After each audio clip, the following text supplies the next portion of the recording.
c'est dans Matthieu 24, 37 à 44.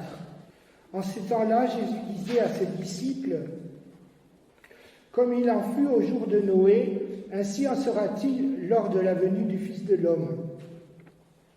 En ces jours-là, avant le déluge, on mangeait et on buvait. On prenait femme, on prenait mari, jusqu'au jour où Noé entra dans l'arche. Les gens ne se sont doutés de rien jusqu'à ce que survienne le déluge qui les a tous engloutis. Telle sera aussi la venue du Fils de l'homme. Alors 2 hommes seront au champ, l'un sera pris, l'autre laissé. 2 femmes seront au moulin, en train de moudre. L'une sera prise, l'autre laissée. Veillez donc, car vous ne savez pas quel jour votre Seigneur vient. Comprenez-le bien. Si le maître de maison avait su à quelle heure de la nuit le voleur viendrait, il aurait veillé et n'aurait pas laissé percer le mur de sa maison. Tenez-vous prêts, vous aussi. C'est à l'heure où vous n'y pensez pas que le Fils de l'homme viendra. »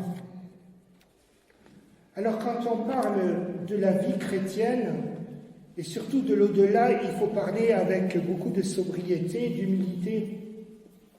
Il y a bien des choses qui nous échappent. Si on parlait en disant que tout est facile, on ne pourrait pas nous croire. Noël n'est pas là encore, mais on en parle déjà dans les magasins. Mais aussi, il faut fixer des rendez-vous familiaux. Avec qui on va passer Noël? Avec la belle famille, avec l'oncle, le neveu, est-ce que c'est déjà casé dans votre calendrier?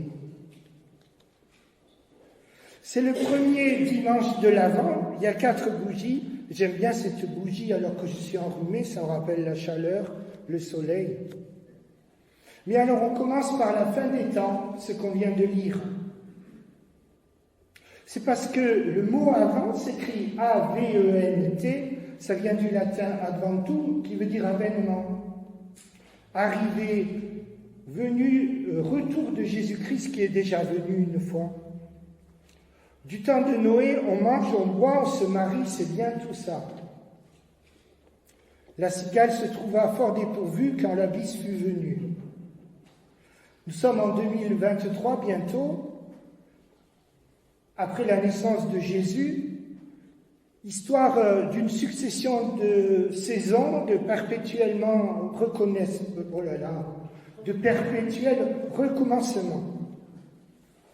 Avec les hard discounters, vous savez ce que c'est ça? C'est Lidl et autres.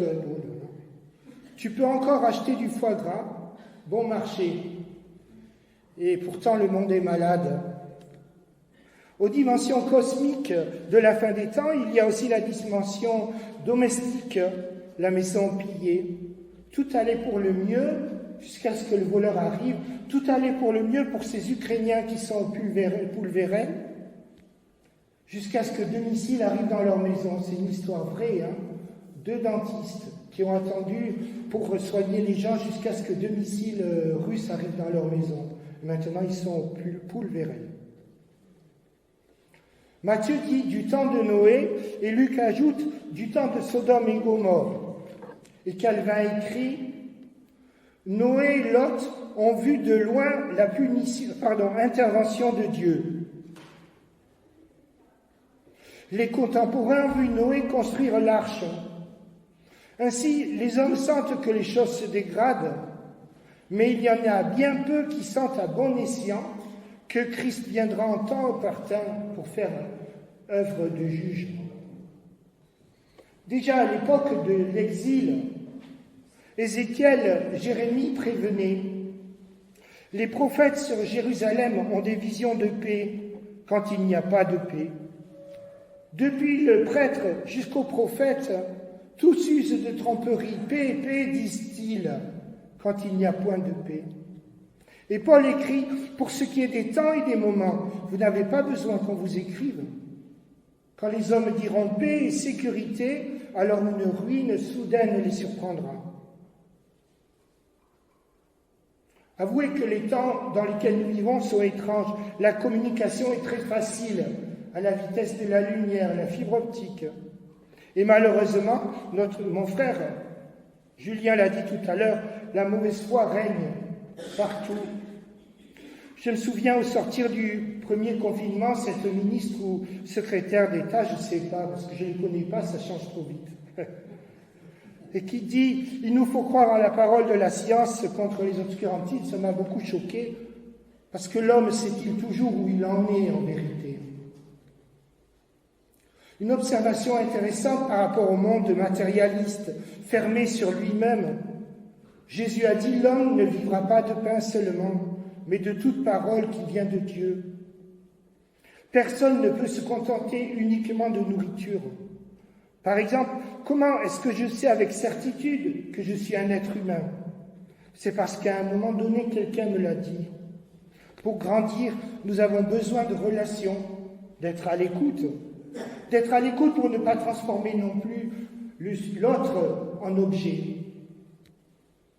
Proverbe 27, les yeux de l'homme sont insatiables. Et par rapport à la fin du monde, à la fin de ma vie, il faut accepter que je n'aurai pas le dernier mot. Toujours faim, toujours envie, je n'aurai pas le dernier mot. 4 dimanches et ce sera Noël. On boit, on mange et c'est la guerre à nos portes. Nos villes revêtent leur habit de lumière, économie d'énergie. On n'est pas à Versailles ici. Pas de solution, alors on déplace les problèmes. Voiture à essence, on passe à la voiture électrique. Est-ce que ça résout vraiment tous les problèmes?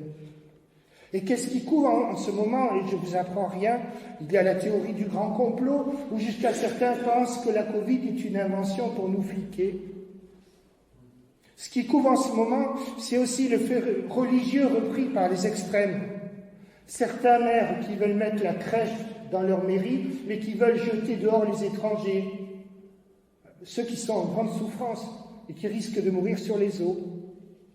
Oh, de l'autre côté, la gauche, c'est pas toujours mieux, hein, quand on veut faire diversion avec des sujets éthiques, parce qu'on ne se prend pas le soin de traiter les vrais problèmes. Trouver dans ma vie ta présence, rester et devenir veilleur. Grégorien, Grégoréo, ça veut dire veiller en grec. Grégoréo, ça veut dire veiller. Quelqu'un a dit « attendre, c'est être là intensément ». Et Simone Veil, la philosophe, j'ai lu ses livres quand j'étais à l'hôpital. Je ne parle pas du ministre Simone Veil, mais de Simone Veil, la philosophe. Elle disait « l'attention est déjà une forme de prière ». Être attentif aux choses, aux signes de Dieu. Et on voit déjà à la naissance de Jésus le refus du monde de recevoir la lumière. Jean le dit dans le prologue. Refus de le recevoir à l'hôtellerie, c'est la thématique bien connue du temps de l'Avent, la lumière et les ténèbres. Romains 13, très éclairant à ce sujet. Maintenant, le salut est plus proche de nous que lorsque nous avons embrassé la foi. La nuit est avancée et le jour est proche. Rejetons les activités des ténèbres. Alors, par rapport à cela, à la notion de péché, je dirais qu'il ne faut pas dramatiser non plus par rapport à son propre péché, parce que c'est un enfermement sur soi et c'est un piège du diable. Il faut plutôt demander à Dieu, que veux-tu que je fasse?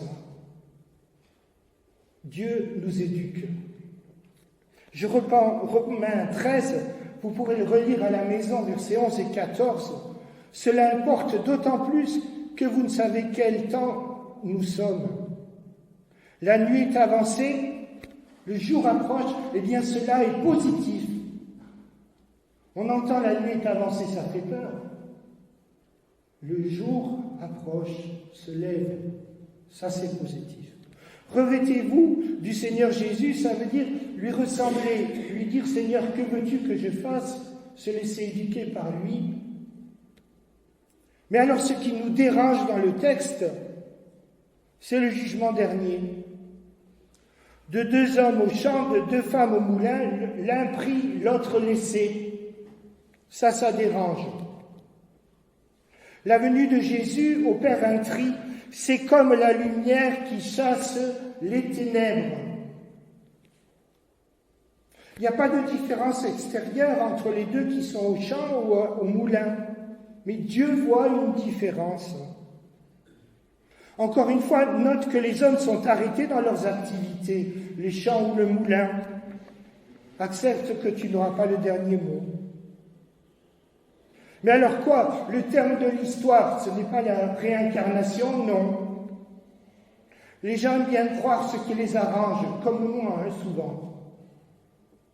Quand je vois des interdictions, moi je lis entre les lignes, je dis ça, je peux le faire quand même, ou c'est pas clair, donc...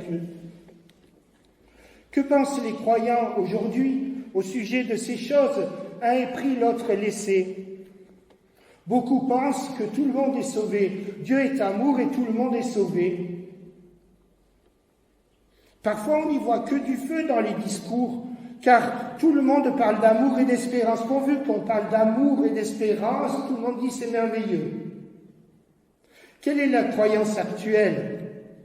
Eh bien, je l'ai entendu très récemment. Il n'y a pas de bons et de méchants. Le jugement ne se passe pas entre les personnes, mais il se passe à l'intérieur de la personne.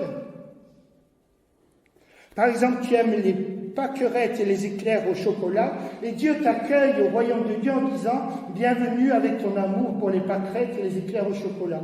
Tout le reste est effacé. Comme ça, un peu les gens s'arrangent, c'est pratique. Alors ainsi, Hitler, il arrive au ciel et Dieu lui dit « Bienvenue avec ton amour de la musique classique, bienvenue avec ton amour des petits gâteaux. » Est-ce que c'est vraiment ce que dit Dieu? Parce qu'alors, il n'y a pas besoin du tout de se tourner vers le Christ. Il n'y a pas du tout besoin de se reconnaître impuissant et de confesser ses péchés, de demander à Dieu de l'aide, comme nous l'avons fait ce matin. En fait, dans tout cela, c'est parce qu'on a oublié que Dieu est amour et justice. Et justice, ça dérange, ça fait peur, parce qu'on ne comprend pas ce que ça veut dire. Du coup, si on ne comprend pas que Dieu est aussi justice, on ne comprend pas le sacrifice du Christ. C'est inutile.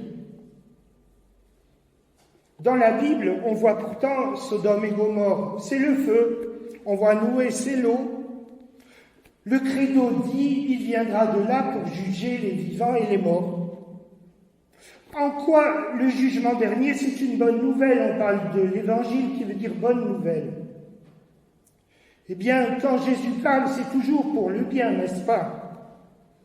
Écoute Matthieu 24, versets 21 à 22. Car alors, à la fin des temps, la détresse sera tellement grande, il n'y en aura point eu de pareil depuis le commencement du monde.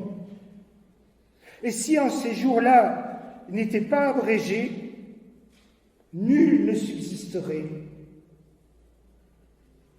Mais à cause des élus, ces jours-là seront abrégés. Alors, vous n'avez peut-être pas tout compris, mais on va encore développer cela. Luc 21, verset 28. Quand ces choses-là vont arriver, redressez-vous et levez vos têtes, parce que votre délivrance approche, le jour se lève, le Seigneur va paraître. Alors voilà mon explication. Cette semaine, j'ai trouvé cette explication la meilleure. Peut-être je l'expliquerai mieux encore une autre fois, mais c'est ce qui m'a le plus parlé. C'est comme si Jésus nous tend la main alors que notre monde s'effondre. Vous voyez l'image, elle est forte, elle est puissante, elle est belle. Notre monde se casse la figure. Il est pollué, il est abîmé, les scientifiques le disent. Mais il y a une main qui nous est tendue. C'est cela la bonne nouvelle. Par contre, si je ne prends pas la main, dormir, c'est ne pas prendre Dieu en compte dans sa vie. Du début à la fin de l'Évangile, il est dit « Convertissez-vous ». Le royaume de Dieu est proche. Dieu ne promet pas une fin du monde facile. Guerre, épidémie, persécution, tout cela. Comment en tenir? Il nous faut regarder à Jésus, bien sûr, Matthieu 26, 41, ça se passe dans le jardin de Gethsémani. Jésus dit, veillez et priez. Vous êtes bien disposés, mais l'homme est faible. Que de tensions extérieures, intérieures aussi. J'ai besoin du Christ. Mais alors une prédication qui serait axée uniquement sur l'homme, sur les bons sentiments, la bonne volonté, même la capacité à se redresser par soi-même. Elle est vouée à l'échec, c'est une impasse. J'ai besoin d'être avec Dieu, de me laisser enseigner par lui. Et Dieu, c'est cela qui est formidable et qui est très encourageant, Dieu peut se servir de tout pour nous parler, même à travers la maladie. Alors oui, les gens croient ce qui les arrange. Le centre du passage ici, c'est que Jésus reviendra. En effet, un monde où les corrompus amassent des fortunes, où les pervers torturent les faibles, où les orgueilleux sèment la ruine, ne peut pas subsister. Dieu doit intervenir. Il est dit, au moment du déluge, c'est dans la Genèse, Dieu vit que la méchanceté de l'homme était grande sur la terre. Et quelqu'un écrit alors comme commentaire, le déluge est ici présenté comme un châtiment. Ouh là là! Est-ce que Dieu peut corriger? Alors moi, quand je parlais aux jeunes, au catéchisme, je disais, les enfants, Dieu ne fait pas le mal, et il peut faire mal. Et des fois, c'est obligé, c'est nécessaire. On l'a vu en Égypte, avec les 10 plaies. Oui, Dieu doit intervenir, et c'est une bonne nouvelle pour mettre fin au mal du temps de Noé, à Babel, à Sodome et Gomorrhe, et à la fin des temps.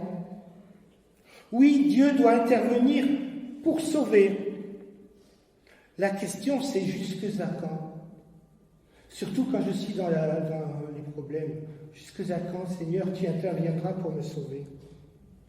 Mais c'est sûr, le mal n'aura pas le dernier mot. La nuit ne l'emportera pas sur le jour. Noël revient, nous savons la date. Mais l'heure de notre mort et de la fin du monde, ça, nous ne le savons pas. Je relis Luc 21, 28.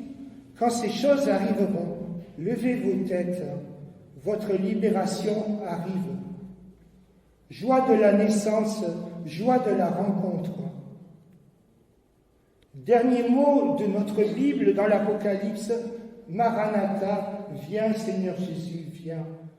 Alors c'est...